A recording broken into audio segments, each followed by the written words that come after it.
Selamat siang Bapak dosen, perkenalkan nama saya Ani Fisher Mumes, NIM 2021-61025, Prodi Pendidikan Bahasa Indonesia, Fakultas Keguruan dan Ilmu Pendidikan. Di sini saya akan jelaskan sedikit dalam filsafat pendidikan modern, suatu aliran yang disebut aliran progresivisme. Jadi yang pertama, apa itu aliran progresivisme? Aliran progresivisme atau progres atau maju adalah sebuah paham filsafat yang lahir dan sangat berpengaruh dalam abad ke-20. Aliran ini berpendapat bahwa pengetahuan yang benar pada masa kini mungkin tidak benar di masa mendatang. Jadi pengertian progresivisme secara arti luas adalah suatu aliran yang menekankan bahwa pendidikan bukanlah sekedar pemberian pengetahuan, akan tetapi berisi aktivitas yang selalu tertuju pada pelatihan berpikir mereka sehingga bisa berpikir secara sistematis. Kemudian yang kedua, sebutkan tokoh-tokoh aliran progresivisme dan pandangannya. Jadi yang pertama ini William James. Dia ini adalah seorang psikologis dan seorang filsuf Amerika yang terkenal sebagai penulis yang brilian, dosen dan ceramah di bidang filsafat. Ia juga terkenal sebagai pendiri pragmatisme.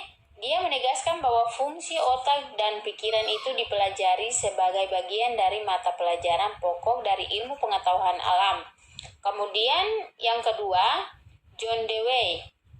Cara berpikir atau pandangan bahwa John Dewey ini bahwa pendidikan sebagai proses dan sosialisasi, Surwano 1992, 62-63. Maksudnya, sebagai proses pertumbuhan anak, didik dapat mengambil kejadian-kejadian dari pengalaman lingkungan sekitarnya.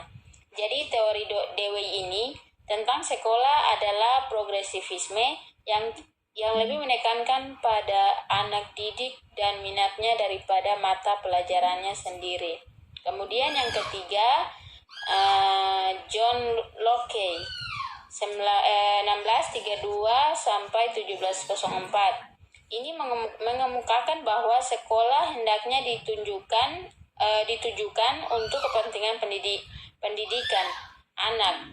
Sekolah dan pengajaran hendaknya sesuai dengan kepentingan anak. Jadi dari pendapat-pendapat di atas, maka sekolah sebagai lingkungan pendidikan merupakan wabah pembinaan dan pendidikan anak-anak didik dalam rangka menumbuh kembangkan segenap potensi, baik itu bakat, minat, dan kemampuan-kemampuan lain agar berkembang ke arah maksimal. Kemudian yang keempat adalah Hans Feihinger menyatakan bahwa tahu itu hanya mengetahui arti praktis. Maksudnya adalah bahwa orang yang dikatakan tahu itu kalau sudah menggunakan pengetahuannya sehingga pengetahuan atau tahu itu bermanfaat. Kemudian jelaskan pandangan asas belajar progresivisme.